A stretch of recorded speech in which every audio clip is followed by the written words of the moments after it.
Do you like wrestling trivia? Then check out the 5-Star Match Game, the Pro Wrestling Quiz Show. I'm Joe Gagney, and every episode, I grill 3 contestants with 5 rounds of power-packed wrestling trivia. We have over 30 evergreen episodes in the archives covering WWE, AEW, Japan, Mexico, and much, much, much, much more. Play along at home and check it out today. This podcast is a member of the Voices of Wrestling Podcasting Network. Visit voicesofwrestling.com to hear the rest of our great podcasts, as well as show reviews, columns, opinions, and updates across the world of wrestling. Hello, welcome back everyone to the Gentleman's Wrestling Podcast. I am your host, as always, Jesse Collings, and joining me, he's a returning guest of the show.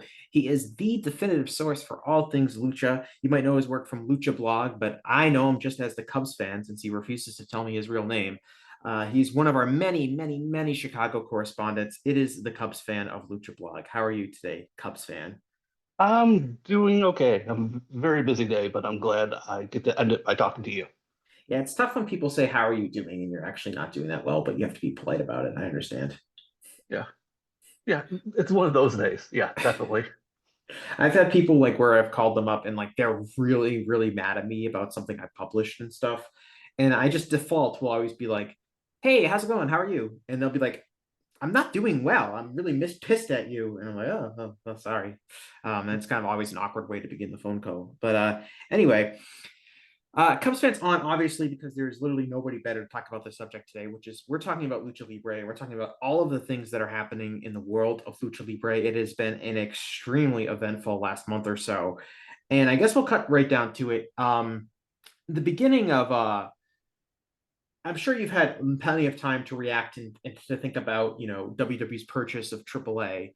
But as we sit here on May 27th, what is your general outlook on that transaction and what it means for AAA and kind of the world of Lucha Libre?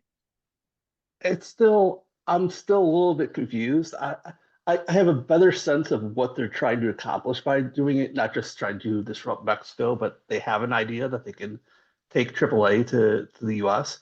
But I'm just still like maybe unconvinced that they will be able, that WB and what remains of AAA will be able to live up to the lofty expectations they seem to have for bringing this promotion aboard. Mm-hmm. Do you see this more as acquisition based on we want to grow the WWE footprint or the TKO footprint in Mexico? Or do you see it more as a play of this is a way for us to try to build a Latin American audience within the United States? I think it's more the latter. I think they would love to be a WWE stronger in Mexico, and I think that is part of the decision making here. But I think when you hear them talking from a business standpoint, they expect that they're going to get exponential increases in revenue, and those kind of things can only happen if they have a strong in-reach into the US where there's more ticket money and more sponsorship money, and most importantly, more media rights available than in Mexico. Yeah, when we're talking about like WWE obviously has this idea behind, global expansion. And they love to talk about different markets they're getting into. And I know recently, about a month or two ago, Nick Khan, right around WrestleMania season, was talking about, the 3 markets they want to expand into are India, which we know they've tried for years and years, Brazil, and Mexico. And what do those 3 countries have in common? They're all what would be considered emerging economies that have been largely underdeveloped and underserved in terms of American content reaching them. And they're also huge population centers, right? We're talking about India, obviously, is the most populous nation on earth, and Brazil and Mexico are certainly within, I believe, the top 10 or top 12.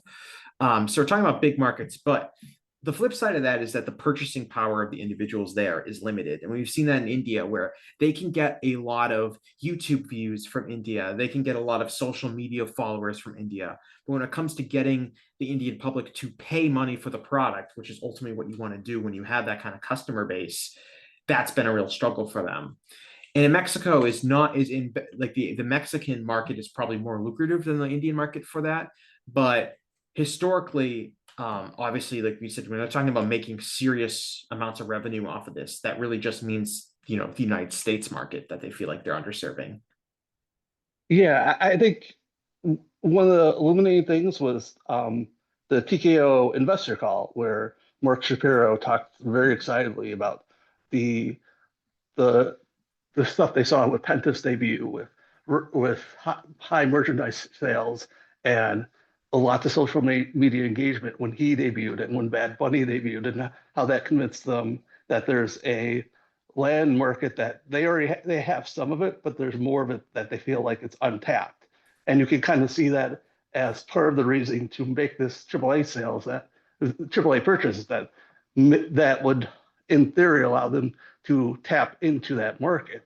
But part of tapping into that market is kind of having an authentic part of it, and that's going to be tough for WWE to get. And the other thing is, like you brought up, the revenue just isn't there in Mexico. I think that's one of the reasons why AAA was looking to sell, was they felt like they could only go so far, because what sponsorship money there is was largely going to soccer, not to other sports, including themselves. But like the one country that was not on the list of the giant countries that's untapped for wrestling was China, which used to be on that list because they couldn't find a way to ever monetize that to make it worthwhile. And I think for Mexico, I think they could probably draw more if they ran more shows in Mexico, but it's never going to be Canada. It's never going to be the UK, because there just isn't that income level there to spend that much money on the wrestling shows compared to what they could get from running a normal US show. Yeah, I know that there's actually quite a few of like the Mexican, at least the men's national soccer team, will play quite a few amount of their home games in the United States, as opposed to playing it, at Azteca Stadium or somewhere in Mexico, because it's much more lucrative for them to draw on the Mexican American population that has a lot more purchasing power than the Mexican population as a whole. So even something as traditional as the national soccer team, and as ubiquitously popular as it is in Mexico, it's actually more lucrative for them to run home games in the United States, playing in Phoenix or Dallas or Los Angeles, or places with high Mexican American populations, just because that purchasing power is so much greater. Yeah, I think you'd probably see the same thing if, like, the Mexican football league teams, if the Chivas or America could play home games in the US, those probably would also be like high revenue events, but it would be sacrilege for them to take home games out of Mexico. So this is kind of La Liga does it. La Liga does it. They'll fly everyone to Dubai or Saudi Arabia real fast.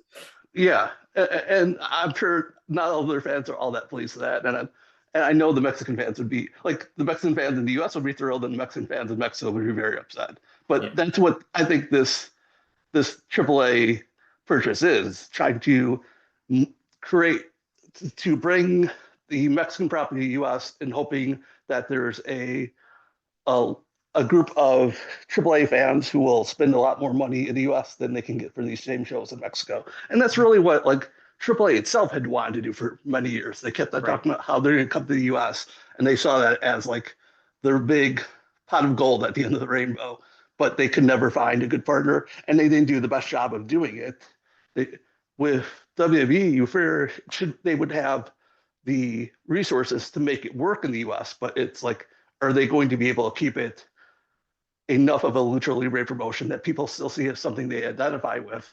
And is there enough AAA fans actually in the US, when AAA has been on TV in the US maybe for 6 months of the last 15 years? So I don't know if those fans are still out there. Mm-hmm. Yeah, it kind of relates to that. Like, we know that AAA has tried to make inroads in the United States. They've attempted to run several live events over the years, kind of independently. That TV deal, Conan keeps talking about that TV deal. It's coming.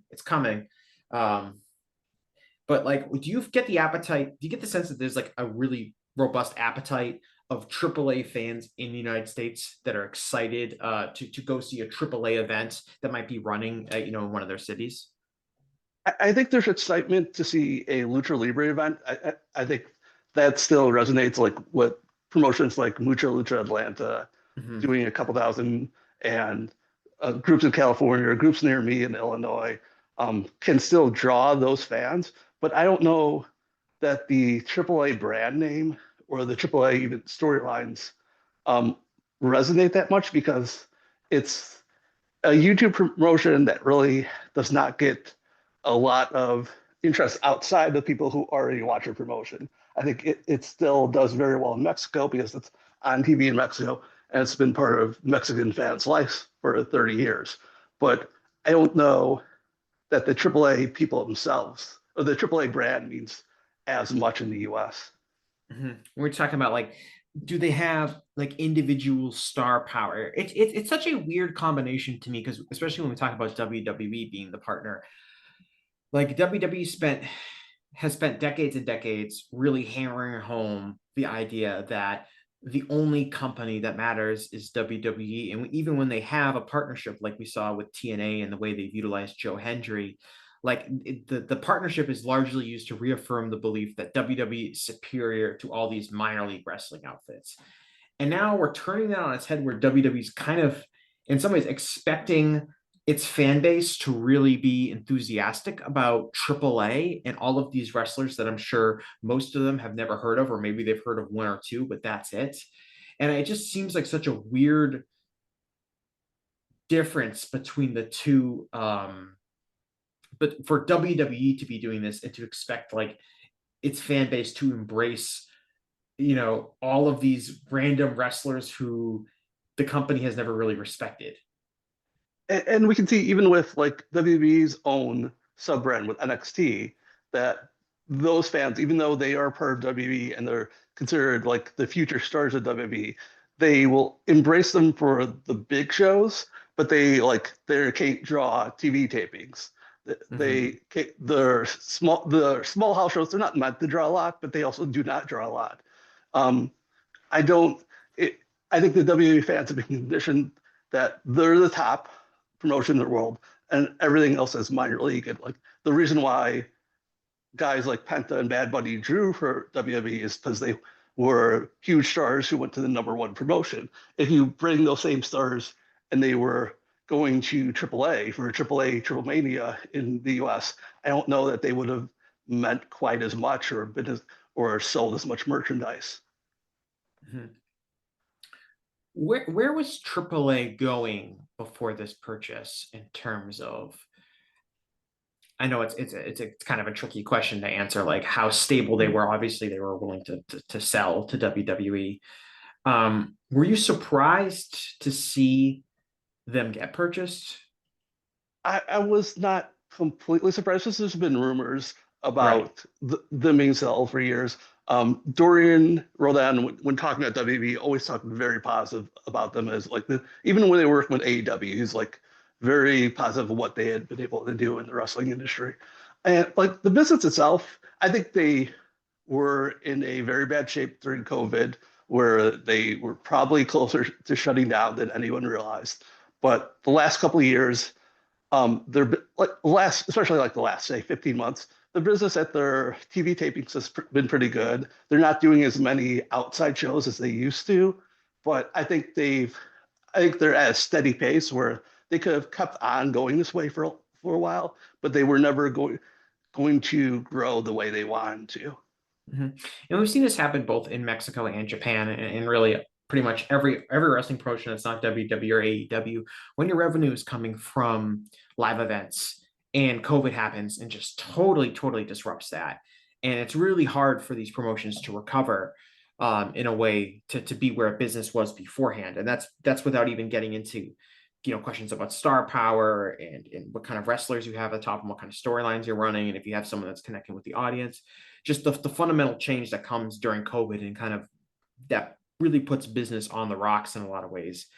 And in a lot of ways, that's created this opportunity for WWE to come in and purchase a company like AAA because of kind of the long-term ramifications for COVID and the fact that WWE and AEW, not only do they have more money than all these other wrestling companies, but their business model by being major American television entities is at least so much more durable and consistent than every other wrestling company. It kind of puts the entire, not only, they obviously have more money than all these other wrestling companies. So there's already a tilt of the scales, but the fact that their revenue model was basically untouched during the COVID period compared to all these other wrestling companies who were actually hammered by it just really increased that. Yeah, I think that's the reason why. That's also the reason why it makes more sense for AAA to end up in the U.S. because if they want to get that growth they need to get that real TV deal. Maybe not even not a WWE level, not an AEW level, but like something where they got tens of $1 millions a year would make a huge difference to that promotion based on how much they're spending. I'm sure they'll be spending more with TKO around and with more people coming in and with upgrade production and all that. But for any promotion to be able to have that very profitable US TV deal just changes the whole equation. And that's why the US promotions, the big two, have a big advantage over everyone else. Mhm. How do you feel and this is again, we don't really know, I'd be kind of fascinated, since the announcement has happened, have you identified any shifts or changes in AAA's product? It's been the first. I think I was expecting some right away, and but basically they've just run two TV tapings since they've been bought, and they have felt like maybe very subtle ways they've changed, but mostly they just feel like they're keeping the plate spinning, but they're not making any decisions. They're kind of waiting for someone to tell them what the new direction is. There have been things that have like quietly disappeared. The main from the main focus of AAA for the last year was Alberto turned heel at last year's Triple Mania. He and Dorian Ordan and a whole bunch of other people are like evil bosses running the promotion. Um, and so for about 8 months, the promotion's all about like they come out, they do their promo, they win in the main event by cheating. The last two tapings, like they're no longer doing promos. They're Alberto's still winning, but it's toned down a lot, and it just feels like they are backing away from like the big angle they've been doing for so long that was supposed to pay off later this year. So that's like the one big change, but the rest of it's like the rest of it feels like they haven't been told what the plan is yet. So they're just kind of like filling time until whoever ends up in charge tells them which way to go. Yeah, I mean that's really interesting because if there's one thing that Triple H would and Paul Levesque would understand would be like big evil heel group bosses running the company, long promos, then shooting to win. I mean that seems like the perfect kind of angle that Levesque would approve of. Yeah, and I think like the the realization or like the best guess we have about what's happening is that because it's a big heel group that involves Alberto El Patron, Alberto Del Rio, who does not seem very desired by the new ownership, and Dorian Roldan, who has spoken to media reporters, business reporters about the sale, but has like disappeared from TV at all and isn't going from the fans. So like I think they believe it's a great move to have um, to have done the sale. That'll make AAA better. And he's never been afraid of going out in front of the crowd and getting booed before. But it does seem like there's something going on with the sale where he does not want to go in front of that crowd anymore. That really sticks out to me. Mhm. Where do you see Alberto fitting into WWE? I know there were some rumors that he has a WWE contract, or at least a contract with TKO. Um, on one hand, he really should be persona non grata, but of course, this is WWE, this is TKO. The normal rules don't apply to them. At the end of the day, when you're talking about who does AAA have that would be recognizable to your WWE viewer, he really is the main wrestler that you would point to. Yeah, but I think the social media reaction to Alberto, that story that he had a contract, was so negative that I think it probably hurt his chances of returning to the promotion. As we talk, like last night on WWE Raw, they aired a graphic that had Chad Gable versus Hijo Vikingo for the AAA Mega title, which was very noteworthy because Alberto is currently the AAA Mega champion, and he's defending the title against Vikingo on Saturday. So just giving that away that they're taking the title off Alberto, that he hasn't been mentioned by name in all the WWE hype of AAA. It's just to me that like they don't want any part of him. It's just like it's a question of do they let him stay in Mexico to work out his storylines in AAA, or is Saturday like the end of him? But either way, I doubt we'll see him on the WWE main roster unless like he pulls a great deal out of unless he like says I'm not losing this title unless you give me a deal to be on the main roster, then I don't see him being on the main roster. in the I mean, this is in true AAA fashion, right? He Yeah. loses his title. We find out he loses his title through a graphic that airs on Monday Night Raw. Yeah. Now I would be like, I don't know, I'm like a little bit skeptical. Maybe he holds on to the title on Saturday, right?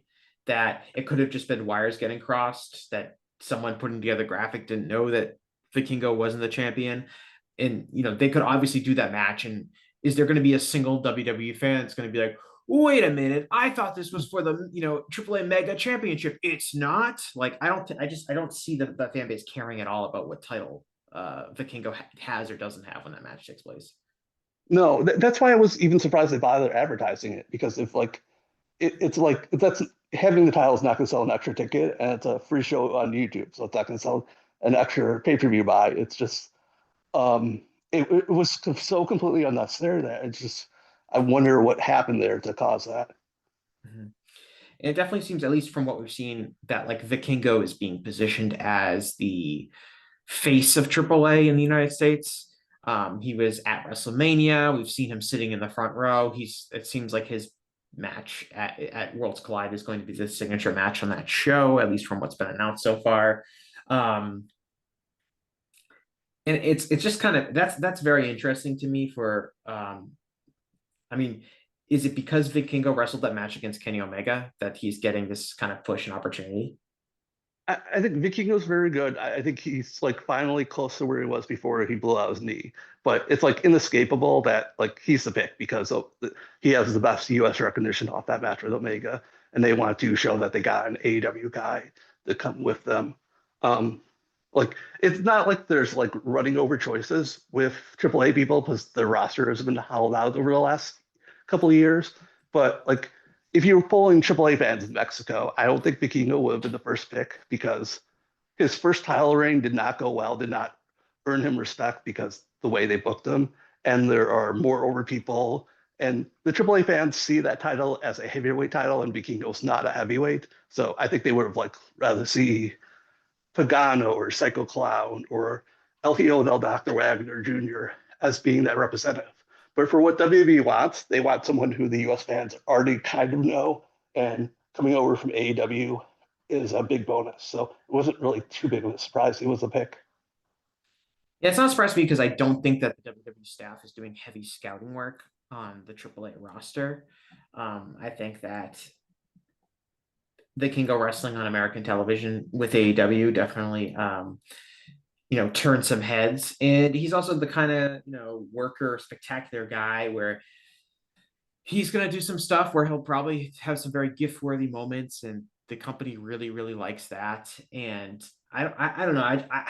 I have a hard time seeing him ultimately working out well in WWE just because of his size and because the company in a lot of ways just has complete disdain for Lucha Libre. But it is interesting that he's the one that's really getting this push and not, like you said, one of the more established top guys. And I think a lot of that has to do with his what the American non-Lucha fans' perception of AAA is, not what the actual Mexican or Lucha, hardcore Lucha fan is, where it might be someone like Pagano or Psycho Clown. Right. I agree. I think they expect a AAA guy to do a lot of flips, and Vikingo does the best flips of anyone.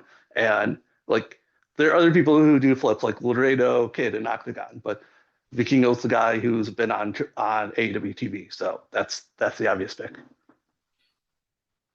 Yeah, and like it is interesting. And like you said, like AAA is from my impression, this is obviously I'm extremely casual, and I'm not gonna lie to you. The last I can't remember the last time I sat down and watched an entire AAA show. It's been a long time.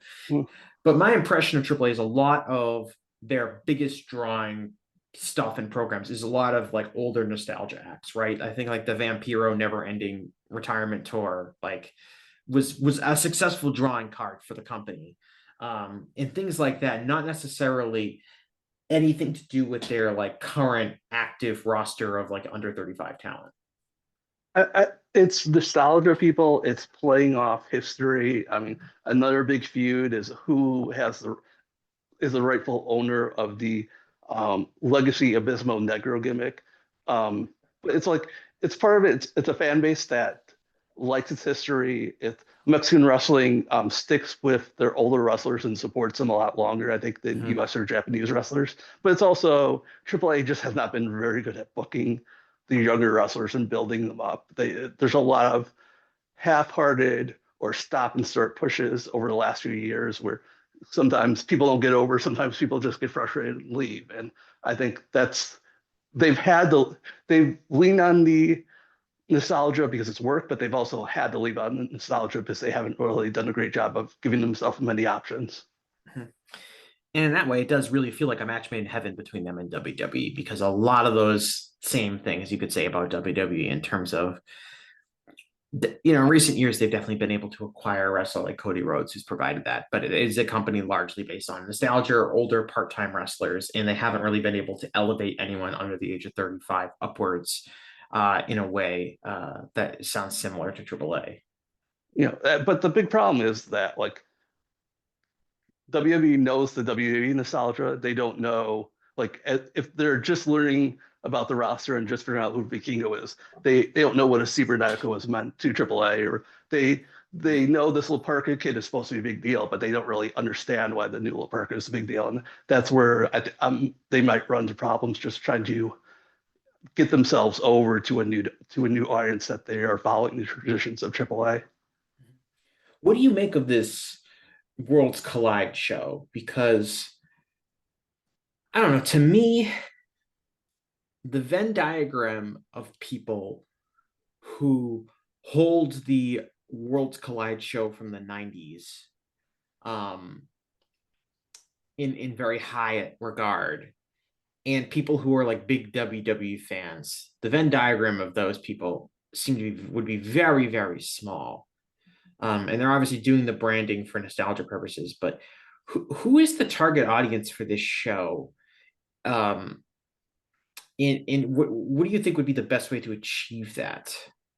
I think to some extent the target audience for that name and that branding is AAA management, who has seen that show as their North Star, as something that they've tried to get back to for the last 30 years, and they're finally kind of doing it with this show. But as far as fans, I don't know how much resonance that name has to them, because it's something that's never been part of WB canon. I think the last time I checked, it never went up on the network.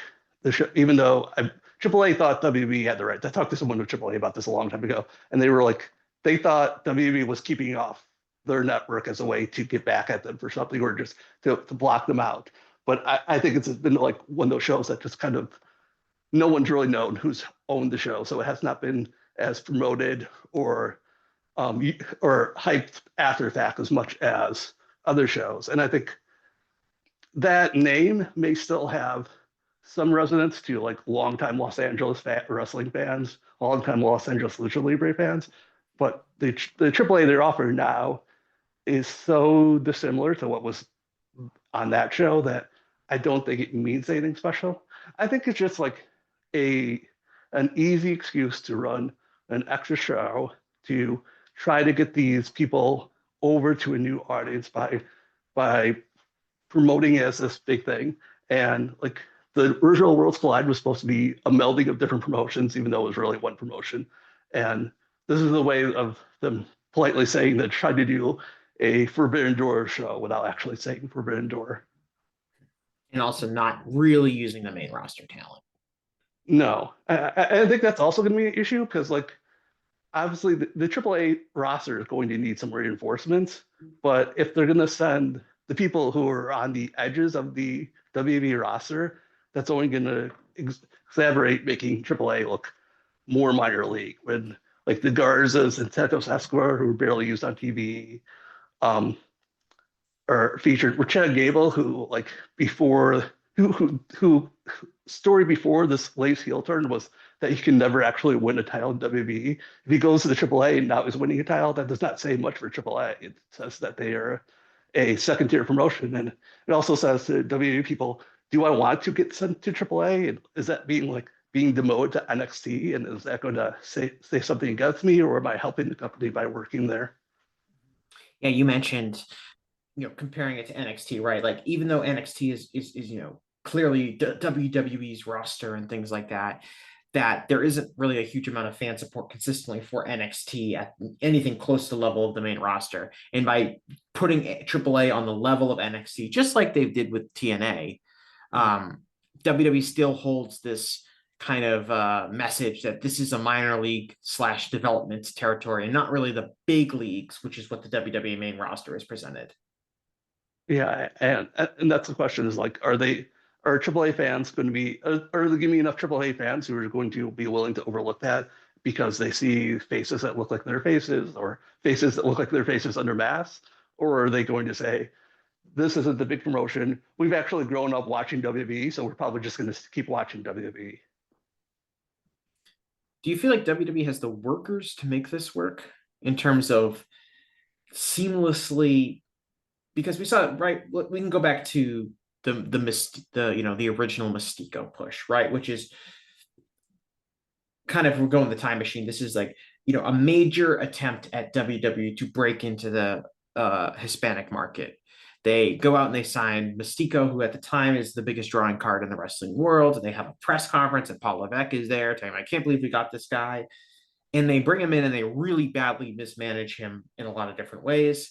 And one of the main problems was they kind of dump him on the main roster, and the difference between what the WWE house style was, especially at the time, versus what he wanted to do was so dramatically different that he came across poorly in the ring.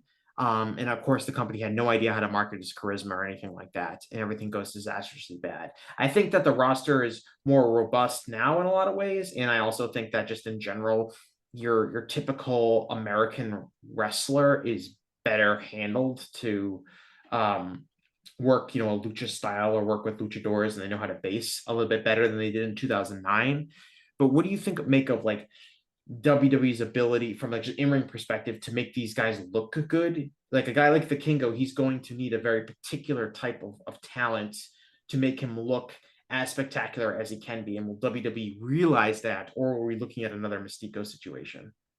I think we're tending towards another Mystico situation because I think the WWE instinct would be if they can't find, or if they have trouble finding people who work like the way Vikingo is working, their instinct is going to be that, well, Vikingo needs to work more like WWE people are working. And in fact, all these AAA people need to stop doing as much Lucha Libre and start wrestling a little bit more US style.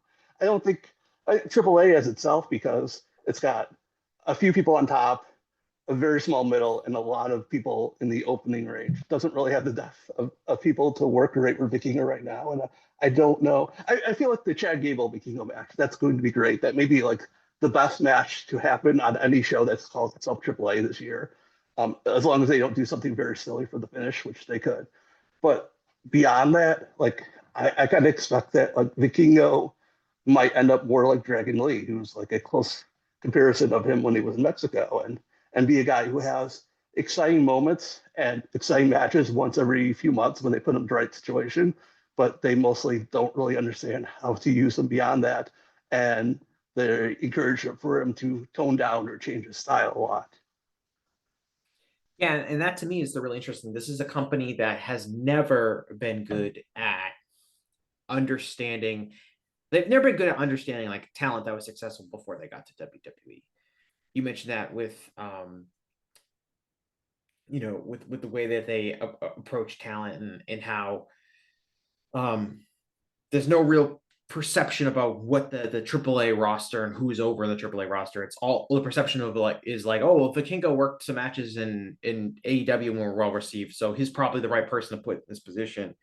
And to me, like WWE's always had this kind of like a irony to, they really desperately want to break into the Lucha Libre and the Hispanic market, but they also seemingly from a philosophical standpoint have a real disdain for a lot of the things in wrestling that have made Lucha Libre wrestlers successful, especially in the United States.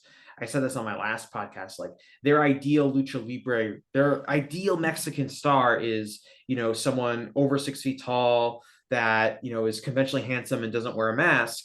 And yet at the same time, by far the most successful Mexican-American wrestler that they've ever had is Rey Mysterio, who's like 5'2" and wears a mask.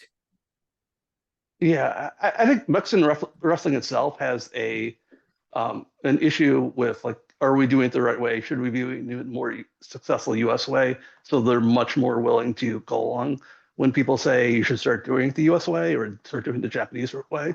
But I think WB even more is just they have a formula that they believe that works. They have a, like this was tough enough or something where Triple H said that we have our playbook. Maybe it was NXT, and we want everyone to learn our playbook. And I don't think that philosophy has changed. They're going to allow for them to Vikingo and other wrestlers to have a few moments outside the playbook, but their belief is that their playbook works, and so they need to get everyone on that playbook no matter what they were doing beforehand. Right, and that's what's kind of fascinating to me as we see that this kind of marriage take place. And it's like, and granted, like you mentioned, like if my understanding is that AAA's creation in a large way stems from an idea that the wrestling needed to modernize in the early '90s, correct? Yeah, that Antonio Pena had made successful modernization changes to CMLL and wanted to keep on going, and they did not want to go as far as he did. So he and Televisa wanted to see more modernization, and CMLL didn't want to see it. So Televisa and Antonio Pena decided to do their own thing outside of CMLL. Mm-hmm. How do you think that, like in general, like because everyone kind of there's kind of a mockery of when Paul Levesque said like, oh, traditional lucha libre in reference to AAA, and when you talk about like maybe Hispanic American fans who um, have a certain vision of what lucha libre is, maybe they remember it when they're watching it when they were children or going to shows live when they lived in Mexico or whatever, and then what the modern 2025 AAA product is and kind of the how different that might actually be. I think the modern one is less refined. There's because of the younger roster who are just less polished, and some of them are just less good, but is more um, doing more outside the ring brawling, doing more weapon spots. The Flyers are pushing beyond what the Flyers of the early AAA days were doing, Mm-hmm. but it's also more all over the place. There's a lot of familiar characters, if not the same people underneath the characters, too, that makes it feel like AAA. And there's some of the comedy that was there before, but it also feels much more like it's not a US promotion, but it's trying to ape aspects of US promotions with like the promoter taking the evil promoter storyline or a greater focus on championship belts than really were there in the early days of AAA. And that's something that's kind of true across all of wrestling. I know Trish, who was on my last podcast of Trish at the Trish and Sarah wrestling podcast, mentioned that like really wrestling around the world is much more American influence than it was even 10 or 15 years ago. And that's kind of true across all wrestling promotions, with kind of the exception being CMLL, which has really got the reputation as a rooted traditional lucha libre company, kind of like what I think a lot of people might think of when they think of lucha libre and what they think, oh, this is what it's like, and they assume AAA is similar to CMLL, even though the product is vastly different. Yeah. I lost you on that question for a second, but can you give me that one back? Yeah, no, I was just talking about how like a lot of wrestling around the world is similar to what American wrestling is. And if you go back 15 years ago, there's a lot more American wrestling influence in Japan and in Mexico than there was in 15 years ago. But the different, with the exception maybe being CMLL, which has that very focused traditional lucha libre style. And in a lot of ways, like I think a lot of people, including maybe some of the people at WWE, think that AAA is going to be like CML. Like they picture CMLL when they think of AAA, and there's a vast difference. Yeah, there's a huge difference. I think part of it's because CML has had the same people, and like they have their own playbook, they have their own machine, and they've stuck to it for so long that like even the small ways, even when they start like we're gonna do less 2 out 3 falls, it's like a big difference for them. They've been so successful and they existed far before WWE that I think they have more to fall back on. But like 10 to 15 years of like of YouTube and stuff, but it's also like years of where if you wanted to watch a wrestling show, an old wrestling show, you could not easily go find an old CMLL show. You could not easily go find a AAA show. But if you were someone in Mexico City, you could find like all the DVDs of the recent WWE pay-per-views. The history of WWE was preserved and accessible a lot more internationally because of those DVDs, because eventually the network that like people could dive deep into WWE and understand it and get into it in a way that the other promotions really did not make themselves available. And I think if you're a young wrestling fan of that age around then who just wants to dive into wrestling, the easiest wrestling to dive in was always going to be WWE. And that's probably influenced their thinking that, oh, this must be the big time because this is the one I can find everywhere. And that inspired the direction they wanted to go with their own wrestling career. And kind of on that note, if we do see some WWE talents start working shows in Mexico City, AAA shows in Mexico, and let's assume it's not going to be CM Punk or Cody Rhodes or Roman Reigns. Let's assume it's going to be people at the Chad Gable level. Do you get the sense that there's enthusiasm among the general AAA fan base for like WWE wrestlers to be there? I think there's enthusiasm because they see them as stars, as people coming in from the US. It depends on the level though, because you do make a good point. Like if it's like I think Chad Gable, because he's in a feud with the Luchadors, he's like probably more over than his level in Mexico. But if they sent like Otis and you got to see Otis on these shows, I don't know that would mean anything to WWE fans. And they have not like when people no one's ever heard of, or people who are not strongly popular have come in from TNA, they have not gotten a big reaction. When the MLW wrestlers just came to CMLL a few weeks ago, it was not like they were treated as any big stars by those fans. The fans showed up because it was a show that CMLL hyped for them up as this big deal, but the wrestlers themselves were not particularly over. Paul London was not particularly over. I think it has to be. I think the fans will catch on if they're getting the C and D level WWE wrestlers, and I think those wrestlers probably will not be all that eager to work for AAA. I mean, they all signed to work for WWE. Even the Mexicans, that was the big goals. I've signed a contract with WWE. So to end up being back in the AAA would probably be a bitter disappointment to some of those guys, and you might see that in their performances.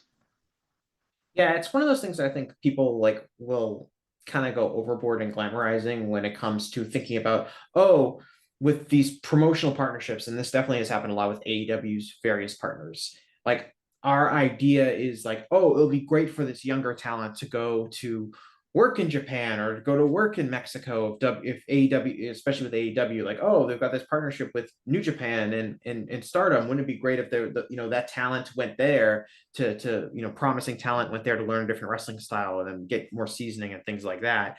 But realistically, a lot of talent is going to view that as a demotion. They might not be super eager to go work in Japan or Mexico. If it's a particular talent like that has a huge affinity for that kind of wrestling style, and that's kind of a career goal of theirs, sure. But I think what we've seen is that with these promotional partnerships in 2020, the 2020s, is that we don't see a huge amount of talent eagerly jumping from one to the other in order to I don't know, benefit themselves or get extra experience or seasoning.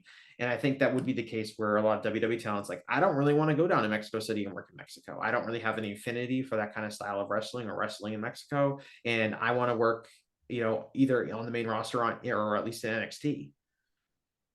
Yeah, I think that's a real issue, and it's also real fair that like as everyone knows, the WWE UK project did not work out the way they wanted to work out, and some of those people who got sent to WWE UK got brought back to the main roster, and some people who thought they had it made because they were in WNXT ended up with no roster at all. And I think there'd be a fear that like this AAA thing is unproven in WWE's hands. It's not something that's a slam dunk that's going to work. So if you get assigned to AAA and AAA is not working out, what's that going to reflect on your future? That those wrestlers will be keeping in mind.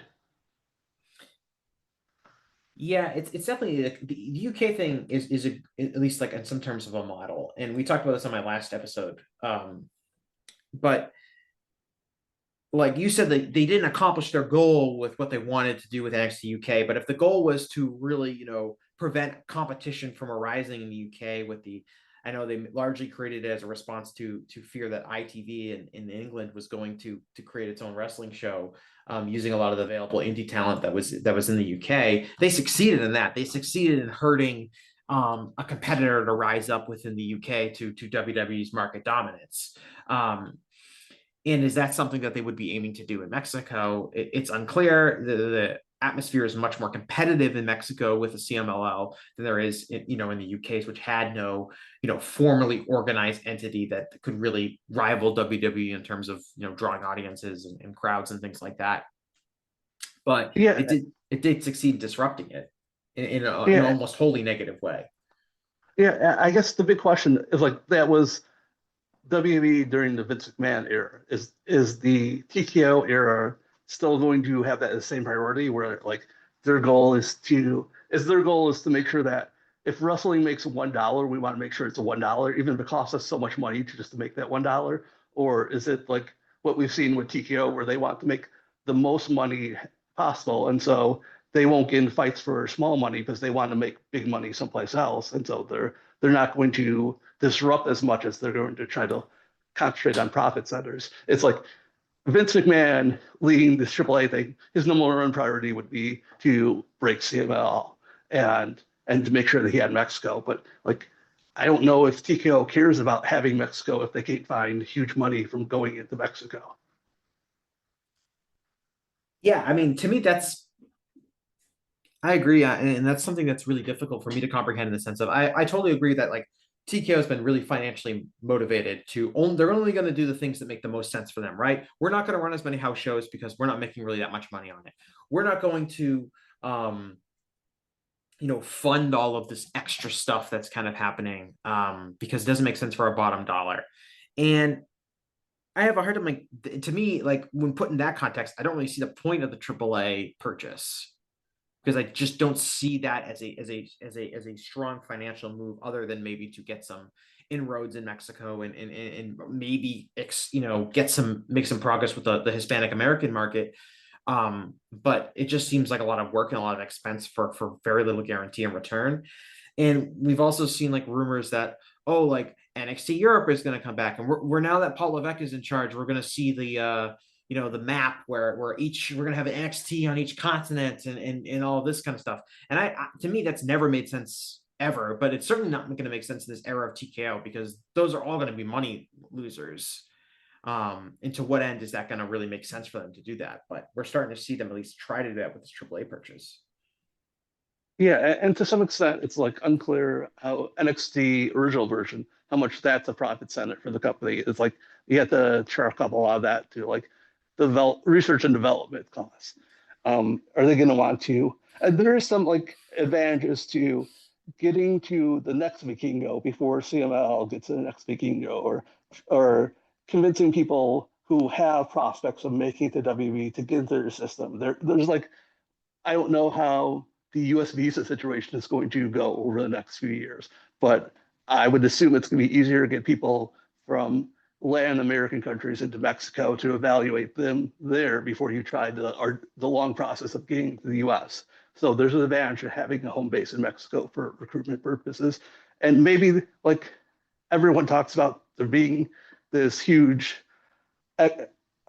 available income, disposable income from Hispanic American people in the U.S. And if WWE can crack that to either AAA or funnel those people to WWE, that is a big market to take advantage for. But it's all like there's like a high payoff gambles to these, but like these are all long shots, or these are tough things that for them to achieve in like a ways that are going to be hugely meaningful. And it's like I can understand on paper how it may work, but it's going to be something where I'm not sure if WB is going to be in this for a long run. If if TKO doesn't see like if there's a sign this is not going to work, this is not a sure thing. This is a dart throw, so they may choose to take the resources back at any point and try to throw the dart in a different direction, see if that pays off instead. What do you think this so switching to a little bit to CMLL here. Now, CMLL obviously is in some ways like the big loser in this situation, because now not only do they have the historical rival AAA, but they have this very strongly financially backed company in WWE, um, bearing into their territory. And CMLL has already aligned itself with AEW, WWE's chief rival, and it's part of this whole broader wrestling civil war that I talked about in my last podcast. But where do you see like CML? What is CMLL's ability currently to fend off the kind of disruption that WWE can bring? Like, what are CMLL's wrestlers' contract situations like? Is it realistic to see a bunch of CML wrestlers in the near future jump ship to this TKO led AAA? Like, what do you see CML's reaction to what this potentially could be? I think in recent years, I don't know perfectly all the contract situations, but my impression is that they have a few top names under contract, but generally are leave most of their roster available to, like, they're on handshake or verbal deals or something that's like not hard for them to move on, like Stephanie Vicker moved on, or like other people have moved on from CML to AAA. The CML mindset for 90 years now is that, okay, these people may be big stars right now, but our training system is so great that we will definitely make the next star if someone goes away. So we're not going to fight. We're going to fight to keep these people, but we're not going to fight extremely hard to keep these people. We're not going to fight to get people outside, because why bring in someone outside when we have 50 people training in their training center and we can bring one of them up instead? So I think they're very vulnerable from that aspect, but from their business itself, like, there's not going to be a situation where like they lose access to the venues because they own their venues. They've been able to hold up well with attendance this year as AAA has run more TV tapings in Mexico City. It really hasn't seemed to make any effect to CML at all for their shows, which surprised me. They their media rights deals aren't strong, but that doesn't matter. They seem to be doing very well with sponsorships. So I think they believe that because they have the history, because they are presented as an important part of Mexico, as part of Mexico culture, that they would be able to hold off any short, medium term war. If it goes on forever, they're going to eventually get hurt like everyone else will. But I don't think they are all that concerned in the short term about this doing any damage to them. Yeah, I've referred to like CMLL in the past as like their business model kind of makes them indestructible. The pandemic, combined with the death of Paco Alonso, did try to challenge that, but they've, I think recovered remarkably well. Really, outside of WWE and AEW, which are in a different ballgame, I would say that CML has recovered from the pandemic better than any other promotion worldwide. And so, and obviously, so they've been around for 90 years. They've dealt with various challenger promotions in the past. Have they dealt with the challenger promotion with the pockets of WWE? No. But at the end of the day, when you feel confident that you have the training program to replace stars that come and go, you also have kind of that built-in model of fans, where not only do you have dedicated loyal CMLL fans, but you also have the relationships that they have with hotels and resorts. And when people come to Mexico City, this is Lucha Libre is just it's part of of overall Mexican culture, and certainly American and Western tourists definitely view Lucha Libre as, when you go to Mexico City, yeah, you got to go to Lucha Libre.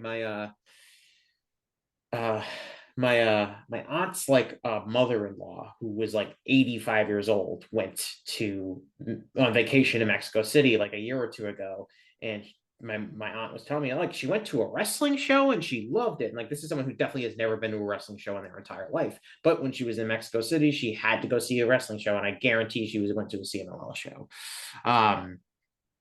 And so you just have that model, which makes it almost like indestructible. And it is interesting to see how they're going to fare if some of their talent leaves. And there's also the question of what talent will WWE look at if they want to look at CMLL talents, and I assume they might as well would. who will they see as potential top stars? And it might not always be the same people that actually are top stars in the company. Yeah, it's going to be, they're going to have different criteria. They're going to be looking, I mean, there are a bunch of tall guys in CML who CML does very little with, but would much more fit what WWE is looking for AAA. They ever wanted them.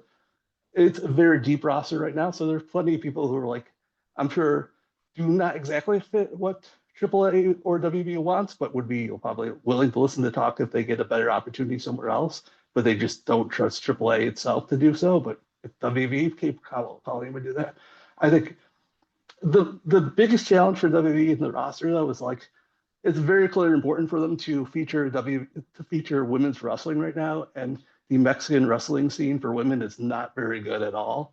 Um, it's it's noticeable that the two women that they're bringing to the Worlds Collide show from AAA are people that under no other circumstance would be working a WWE show, but they've had the other people are for one reason or another not going to work on that show, and it's not like they're great workers either. It's AAA just kind of like had very little interest in women's wrestling, much different from WWE, and all promotions have had trouble recruiting women and training women in a safe and responsible manner. It's not been the most welcoming scene to women. So, but that's what WWE clearly feels is a big part of their current success and part of what they want to present. So how they're going to handle that going forward is going to be, that's going to be a big challenge for them. Yeah, I wonder with WWE, and I can't get past the notion that they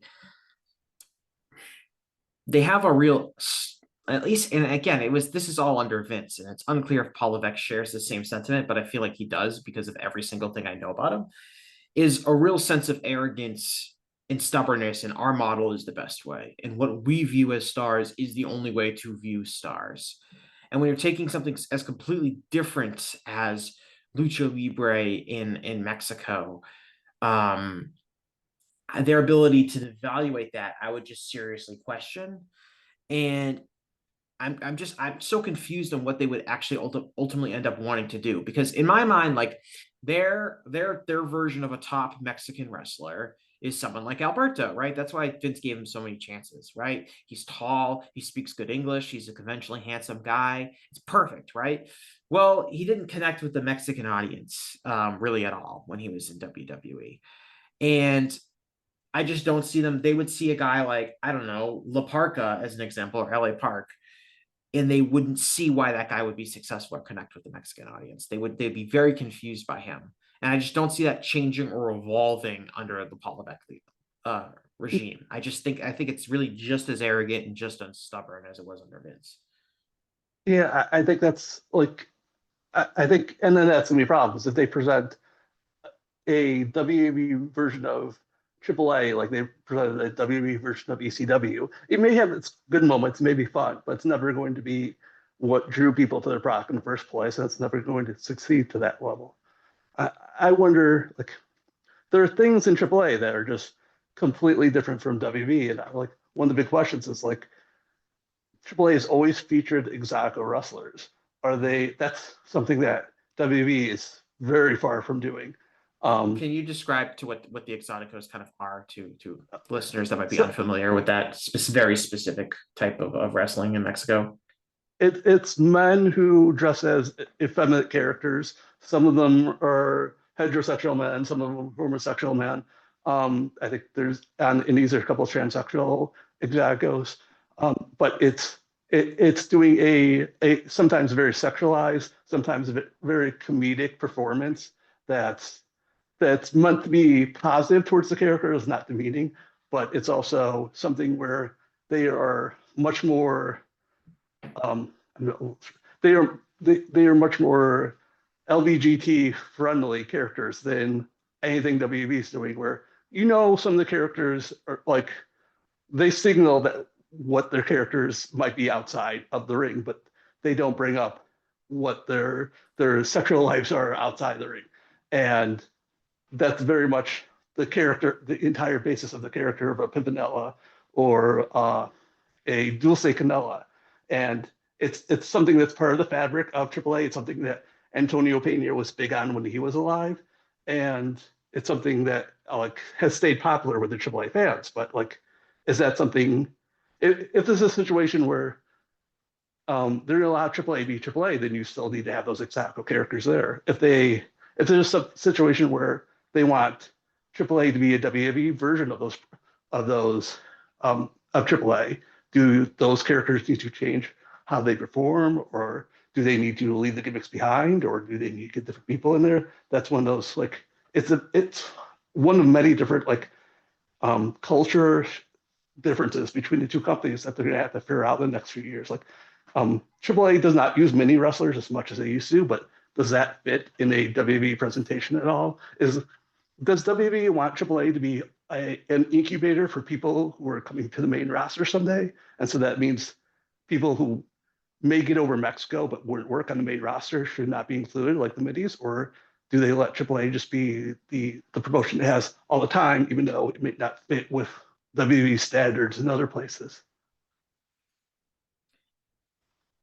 Yeah, I mean, the exotical question is one I haven't seen brought up at all, and I find kind of really fascinating because, at least certainly under Vince, like there's an era of Vince where he would have loved the exoticos, correct?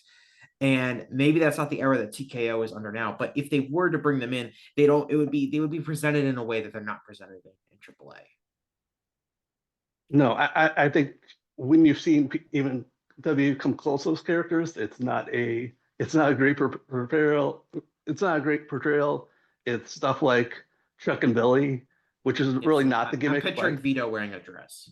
Yeah, that's another one. It's not something that they are prepared to do, and it's something where I'm not sure. There are areas where the characters would get over, and there'd be areas where they'd be on WBTV, and then the network would have to edit out everything they did 10 years later. So I don't know what we expect from them in the TKO era. Yes, and the minis, Vince McMahon is very fond of the minis, I think. Yes, but as the comedy characters who did the biting of the butt spots kind of match, and like there's a little bit of that in AAA, but it's more like these are smaller guys who are like the bigger guys who can do fascinating stuff at small size.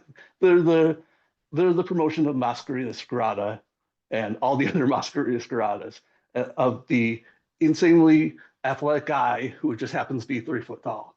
And that's not like, even when they brought in those guys to WWE, that's not really how they've chosen to present them. So right, they had El Toreo for a while. Yeah, like, and they would do funny bits with Sonny, and they would dance on the announce stuff, but they really weren't given a chance to get over with their matches, and they didn't know how to present them in ways that was going to get them over. So what do you do with those kind of characters now? So when I was like 10 or 11, they did a thing on SmackDown where they were like bringing in, they did a thing where they basically doing this angle where like there was this guy from the network who was like forcing the company to make a bunch of changes, like this bizarre angle that probably is rooted in some real conflict between Vince McMahon and the CW. But anyway, they had this on-screen character who was like making changes, and one of the things was he brought in like the minis, and he brought in there was like a couple of weeks where there was just a bunch of midget wrestlers, and 10-year-old Jesse absolutely loved it. I thought they were awesome. I wanted to see them every week. I thought they were hilarious, and they were sadly quickly got rid of. I think Super Porke made an appearance here or there, even though he's not really a mini. But that's the last time I can remember them seriously doing that. But I was a fan, and it would be interesting to see if they use them. But again, they probably would be used in a different way than they are in AAA or CMLL in general. Did you ever hear the backstory about that time? So I forget who the guy was who was playing the role of like the network consultants, but I assume it had, I don't know the backstory. I assume it had to have been some sort of dispute between Vince and the television partner, and he was playing it out on screen. I don't remember what that part of it was, but the idea of the juniors division, at least according to Court Bauer, so take this with a grain of salt, was that he had pitched them doing a new cruiserweight division. But like, since the cruiserweight name had been killed by that point, they would call it the juniors instead. And he had all these junior heavyweights that he wanted to use for the division. And they took the idea of using the juniors and then kind of, I guess, to make fun of him or to kill the idea, they brought in minis instead. They brought in Super Porky instead and did comedy as a goof instead of doing the idea he had for all these great matches. Yeah, 10-year-old Jesse thought Super Porky was hilarious. Yeah, and they're actually going to get to use that Super Porky footage again because Psycho Clown's going to be in, so they can show him that he's a second generation WB star now. Yeah, I wonder if they'll acknowledge that. I mean, they have a hard time acknowledging that Braun Breaker's related to the Steiners. So yeah, well, at least they have different names, they have different gimmicks too, so that helps a little bit. They're already WB ready that way.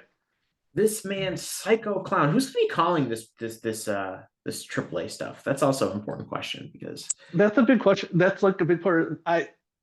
The last story I heard, it was going to be the WWE Spanish announcers. It's just going to be the normal WWE teams, which to me sounds like a terrible idea. Yeah.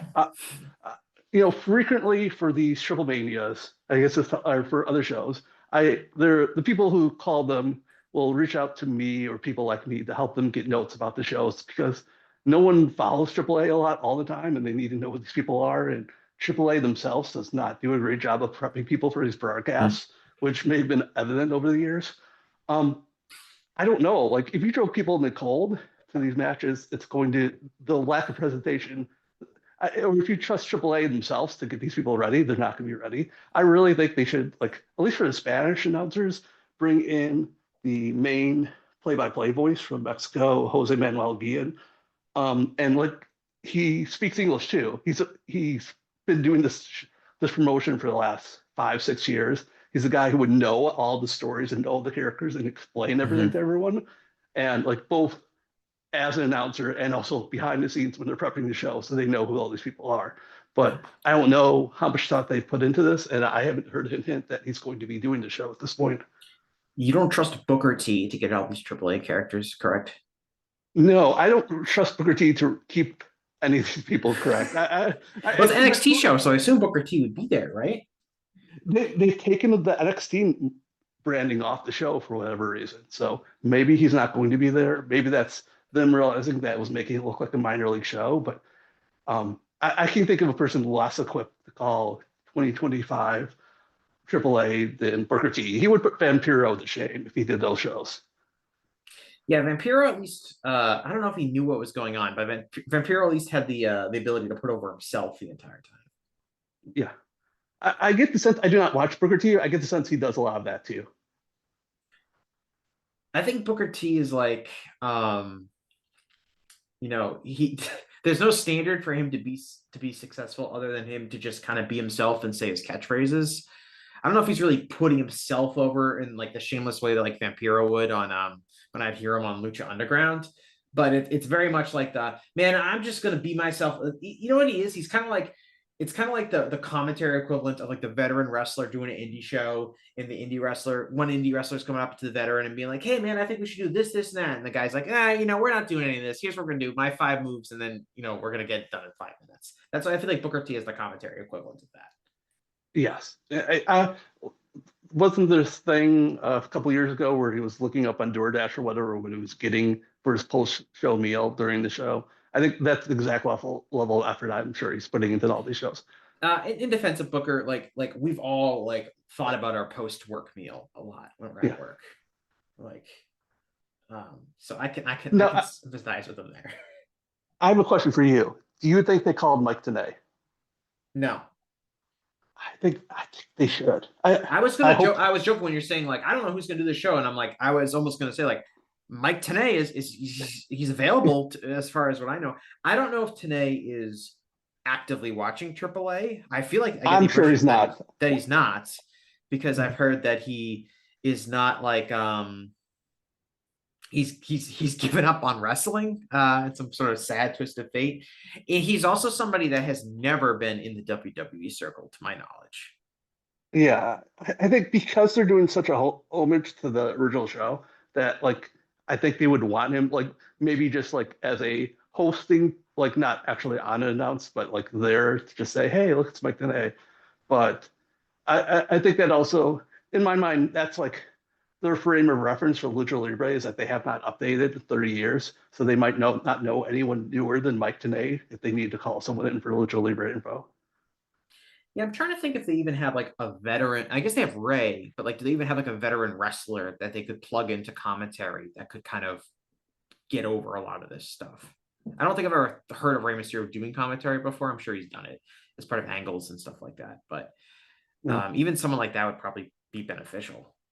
You know, I mentioned this in my blog on Monday. I think like Sam Adonis was a very, very long time ago was an NXT guy before he washed out there. Brother too. Yeah. Corey Graves' brother. He has not been in AAA as much this year, but he's a guy who knows all the AAA people. He knows how to talk. He has no announcing experience, I know, but like as someone who at least has an idea of what WWE is and has an idea of AAA is, I don't know if WWE still has an idea who he is, but at least he has his brother to vouch for him. He might be a guy who could fit in that position. Yeah, when I think about, I think, WWE's commentary is so horrible anyway. They like even that, like without Corey Graves, like Corey Graves, like at least trust to like he was someone that I would trust to be able to do a lot of research and try to explain stuff to people. As irritating as I think he was sometimes, but now it's like Pat McAfee's not going to do that, or any of these other guys. Just they don't give off the impression that they're going to do the legwork necessary to bring these guys in. No, but that's like the whole arrogance thing you're talking about. It's like there's no point in learning about the AAA people because they haven't made a WWE, so they're not really worth learning about at this point. Yeah, do you think Excalibur could be loaned out to the show? I don't think Excalibur would probably be taking that booking. But he's the guy he's one of the guys definitely wants in terms of someone that's going to at least know he'd call the moves correctly. He would call the moves correctly, but like this is the thing with AAA is that like because like they've gone to a place where like the only time English language fans are watching is Triple Mania, and there has not been a Triple Mania since last August. They don't like it's not an easy promotion for people to follow if you're just casually interested. You have to be really like dedicate yourself to follow this promotion that's not always very good, or you like barely know anything about it at all. What happens to CMLL if you say Mystico, who's easily their biggest drawing card, and maybe a few other guys sign with AAA? I think it would be a public embarrassment, especially to lose Mystico, who's like easily the biggest draw in Mexico, probably one of the bigger draws in the US, in the world at this point, just as a guy who can move more fans to his show than anyone else. Mm-hmm. So it would be a huge embarrassment if he went back to WWE and if they lost a whole bunch of people. It'd be people asking serious questions about CMLL. But like if they suddenly drop down from doing 12,000 fans to each Friday to 6,000 fans, like they still pay a lot, mostly out of the gate. So they're not going to be hurting economically, but they would be hurting a lot reputationally. Mm-hmm. Who owns the Mystico name and gimmick? CMLL owns the Mystico name. Mystico himself still, like all his social media is under Christico because that was the name he used when he first came back to CMLL and the name that he owns and wants to make sure he still owns in case anything goes haywire again. But I think CMLL has put someone in a Mystico suit before. It did not really work out well for Mystico, but I don't think it would stop them from like 1-2 years down the line, they would find someone else and they would try to see if they could repeat the magic with calling him Mystico. Mm-hmm. And so if he were to leave CMLL, he'd have to be a different name. Do they dust off the old Sin Cara gimmick? If he goes to WWE, yeah, definitely. They bring back Sin Cara, even though Sin Cara was a failure and something that they actually gave to someone else too. I think they believe that this time we're going to do it right. I'm sure Triple H will be right in front. Man, I would be surprised if they actually call him Sin Cara. I would assume he'd get a new name. I don't know. I think it's like people. I think he'd want to be Sin Cara just to prove that he could have done it. It was just like it didn't work last time. But I also think like he knows how badly that worked out, and he has it really good in CMLL. He can work as much as he wants, and he's doing very well. That I think he'd be the one guy that they would like CMLL would go very far, enormously far to keep, and I think he'd be one guy who'd be very reluctant to go back to WWE at this point. Yeah, and I think that's kind of like the elephant in the room in the sense of like if we're talking about CMLL's relationship to this, they're obviously not in the financial position to rival WWE. They have their promotional partners, and certainly their partners with Tony Khan, who has the financial means to help. Do we see something like what we've seen with New Japan a little bit, where New Japan basically is like, we're going to lose this talent. Let's try to steer them towards AEW, because then we might be able to use them at a time. I point to like the Will Ospreay, like they knew they were losing Will Ospreay. They basically allow him to negotiate with AEW while he's still under contract, and even signs with AEW while he's still under contract to New Japan, largely because New Japan thought, well, we're going to lose him, and we're either going to lose him to the promotion we're never going to be able to use him again, or the promotion that we're at least on friendly terms with and may be able to use him for Wrestle Kingdom in the future. Do we see that happen as well in CMLL, where if it's like Mystico is like, well, look, I can make a ton of money, going to American television, going to WWE, would we see AEW step in and be like, and I'm sure if they had the deal with CML, maybe he could use the Mystico gimmick in AEW if he were to do that. He's obviously, worked AEW television, plenty of times before. Could we see that happen? Because AEW get more involved with maybe, I would say helping out CMLL, but being invested in maybe signing some talent to keep them away from WWE, and in turn, it would help CMLL to at least have access to that talent. I think we will absolutely see something like that. I think that CMLL, like AEW, will step in and compete for anyone that CMLL might be losing. I'm thinking the right phrases. I think there's a good chance that when we have those AEW CMLL shows coming up next month, maybe it's this month by the time you listen to this, that something like the Kevin Knight deal, where someone's like signed both CMLL and AEW at the same time. I would not be surprised at all if that gets announced for a wrestler or two. Yeah, and in a lot of ways, it's much more practical for someone to work for both companies, in the sense that the transportation and distance between going from Japan to the U.S. to going from Mexico to the U.S. I mean, AEW's had plenty of talent, still lives in Mexico, I think, over the years. So that's something that you could even really tangibly do, where they can be working, Arena Mexico shows every Friday night, but also being around for Dynamite and Collision tapings. Yeah, I don't see it specifically for Mystico, because like Mystico's not going to be the number one guy in AEW like he is in CMLL. But some of the other people who have shown up more often, I think there's a chance that, like, if there's any sniffing around from WWE, that AEW and CMLL will work together to make sure that they're under their contract. Yeah, Hechicero rubbing those palms together, getting ready. Yeah, someone's gonna probably get a nice payday. I mean, that's the good news about all the situation. I don't know how the long term how it's gonna work for like, if AAA does not work out and all those jobs go away, that's a huge problem. But if in the short term, like we saw in the US, if there's a competitive market for labor, that the labor is going to get paid a lot better. And the Mexican wrestlers have traditionally been like paid as little as possible as the promotions can get away with. So something from the outside creating better conditions for them, that's like the one really good news of this whole situation. Yeah, it does. It's kind of crazy. It feels like we're talking about geopolitics in some ways, where it's like, if WWE steps in somewhere, that means that AEW is going to have to step in and help the opponent out. Like we're talking about the Cold War, where the Russians were backing some people, and then the U.S. because the Russians were doing that, the U.S. had to come in and back the insurgents in some other country. It does feel like we're talking about that now with WWE and AEW. Yeah, there's a little bit of that. There's a little bit of or even more modern with the U.S. and China trying to win over different countries about like, this is like, you want to be closer to us. And I think when you get into battles for territory like that, I guess they're all kind of a little bit the same. I want to run this by you. This is my like kind of apocalyptic scenario. Let's just say, like, AAA has been, my understanding is that AAA has been in kind of an odd, maybe not entirely healthy position over the years, and has gotten away with a lot of promotional malpractice that has not been healthy for the wrestling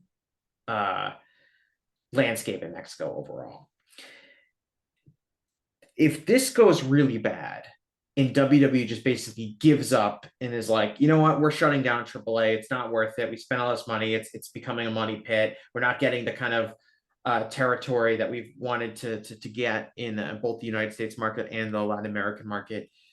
We're just shutting down AAA, and Triple H ceases to exist. What does that leave the wrestling landscape like in Mexico? And obviously, that's a big hypothetical. But I've thought about that a little bit in the sense of like, in the long run, 15 years from now or so, we look at maybe that as being a healthy moment where it would set the stage for someone else to rise up to I don't know if challenge CMLL is the right word, but to kind of be an alternative to CMLL and maybe be a little bit healthier for the wrestling environment than what AAA has kind of become as this kind of like nonsense promotions it's degraded into being. I think it would be bad for short term. It would take a long time for um, that kind of groundswell to form a second promotion that to give CML a challenge. In my mind, I compare it to there was a promotional order in Mexico around 1952. The company went out of business, and it took till 1974 before there was a second strong promotion again. And in those 2 decades, I was reading a lot of magazine stories from that time, um, the last few years. It's like you can tell that the wrestlers are very frustrated how they're being treated by a one promotion country, that they are looking for places outside of Mexico to wrestle in hopes that they make the money that CML or EML at that point is no longer giving them. And that's how like Lucha Libre comes to Los Angeles in a big way, because the promoters there are willing to pay and bring these guys in. Um, it took a groundswell of unhappy wrestlers, promoters who think they were treated unfairly, and new buildings being available and for it to come together to have great competition for them. And even then, it was kind of a miracle all work. So I think it would. I think I think CML has such a house style that's so different from like the style that's found in indie wrestling in Mexico, that there'd be still a variety of wrestling that you would find. There would be people trying to scratch the itch of wrestling in different ways, and so that would still be there. But for something that would be a strong business of opposition, I don't see if AAA goes away. There's been so many tries to do like a third major promotion where it's clear on day one that no one involved has any idea what they're doing, that I'm sure it'd be exactly after like WCW failed, and you got all those promotions where people had ideas that they were going to take on WB and they were going to be the new WCW, and most of them failed within like 3 TV tapings or whatever, and only TNA barely survived, and only because they had the luck that they had someone working for them who turned out to be very rich. I think without that sort of luck, that for a long time, I think CML would just be the one promotion in Mexico, and Mexico would suffer a bit for it. Yeah, I mean, because AAA is, we sometimes still think of as like, oh, it's this upstart wrestling company that's challenging CMLL, because relative to the history of CMLL, that's still kind of true. But AAA has also been around for over 30 years, and it has its own like large history and nostalgia and legacy and everything like that. So I'm not saying it would be impossible to replace it in short order. And it might not even be replaced with one wrestling company, it might be replaced by several. But I do think that in the long run, do we maybe see this is obviously it would obviously be super disastrous, just like WCW was. Like WCW was a really bad, insulting wrestling promotion when it closed, but when it closed, it was not a healthy thing for the wrestling industry. And I don't think that would probably be the case with AAA. But will it create a power vacuum that maybe something fresh and new could step into? Because I think there definitely, like you said, there definitely is, I think, enthusiasm for a different type of style of wrestling than CMLL, and you see that with a lot of the independent wrestling promotions that exist in Mexico, and some of those independent groups at least in the past have drawn well doing different things. Could that eventually fall out, and will that lead to like a new era of Mexican wrestling, with AAA now at the very least being compromised by being this WWE subsidiary, if not because I think it's very possible that WWE gives up on AAA. Maybe they sell it. Maybe they, it exists post WWE. But I could see WWE totally losing interest in this very quickly. And I think and I can't believe I'm blanking on their names. I've written about them so much. Like, it's not just WB involved in here. They have their Mexican partner, who I think is just a venture capitalist, is just looking for those huge profits. And if they see that it's not growing the way they want, or if it's struggling at all, they're also going to want to sell their share either to WWE or someone else and to get out of it. They're there to turn their capital into a lot bigger capital. They're not there just because they want to rule wrestling like the WWE does. They want to make a lot of money too. So I think there's going to be a great urgency to show either growth in the U.S. or at least the promise of growth in the short to medium term, just to keep everyone involved in it. And if that doesn't happen, you may see people move on to other projects pretty quickly. And I would wonder, just is the U.S. market like really ready for growth in the wrestling fan industry? Like, is there a vacuum in the U.S. that is ready to watch more wrestling that might be a little bit different? I just don't know if that even exists. You have two wrestling promotions right now that are pretty powerful. They also produce an enormous amount of television and content every week.